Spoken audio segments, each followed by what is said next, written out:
तर आता आपण या ठिकाणी ट्री स्पेसिस या ठिकाणी ऑन फील्ड बघणार आहे, जे आपल्याला ट्री स्पेसिस अभ्यासाला आहेत आणि आपले जे सिल्व्हिकल्चर सिस्टीम आहेत ते देखील. तर याच्यामध्ये आता आपण आलेला युकॅलिप्टस या ठिकाणी. युकॅलिप्टसचं हे या ठिकाणी फॉरेस्टच आहे, फॉरेस्टचं याला सोशल फॉरेस्ट्रीचा प्रोग्राम आहे. या ठिकाणी बघा तुम्ही निलगिरी ज्याला आपण म्हणतो ते निलगिरीची झाडं आहेत. तर या ठिकाणी जर युकॅलिप्टसचे आपल्याला 3 स्पेसिस अभ्यासायचे आहेत. एक कॅमल्डोलेन्सिस म्हणून असतं युकॅलिप्टसचं, दुसरं युकॅलिप्टस टेरिटोकॉर्नी आहे आणि थर्ड वन इज द युकॅलिप्टस ग्लोब्युलस.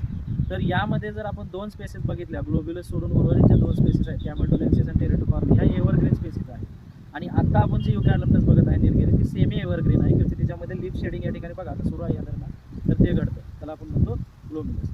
तर या ठिकाणी बघा, आणि या ट्रीची जी ह्या निलगिरीची एक प्रॉपर्टी असते की याची जी पानं आहेत त्यामधून जे ऑइल मिळतं ते या ठिकाणी सर्दी व खोकल्यावर, ज्याला आपण म्हणतो युकॅलिप्टसचं ऑइल, मस्तपैकी वास येतो, तर त्या पानांचा मेडिसिनल यूज केला जातो. युकॅलिप्टसच्या बाबतीत अजून बघितलं तर हे या ठिकाणी 1000 ते 2500 सेंटीमीटर पावसाच्या ठिकाणी सापडतं.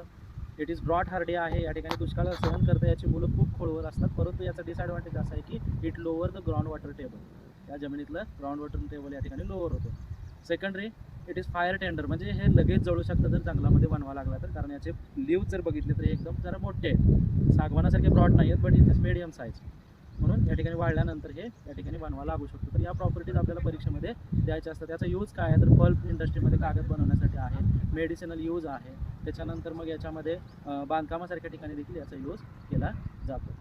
या प्रॉपर्टीचे जे जनरेशनचा विचार केला, म्हणजे या झाडाला जर आपल्याला परत एकदा निर्माण करायचं असेल किंवा प्लांटेशन असेल तर या ठिकाणी सीड ट्रीटमेंट करून या ठिकाणी त्याला प्लांटेशन केलं जातं.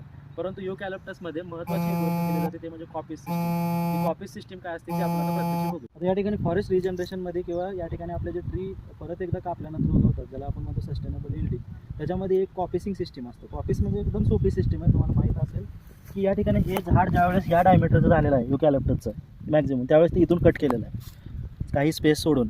त्याच्यानंतर परत कट केलेल्या भागामधून या ठिकाणी ह्या प्रकारचं परत एकदा निलगिरीचं झाड या ठिकाणी किंवा युकॅलिप्टसचं या ठिकाणी झाड बाहेर आलेलं आहे. So this system is called as coppicing, ज्याच्यामध्ये मूळ झाडातून परत एकदा झाड जनरेट होतं.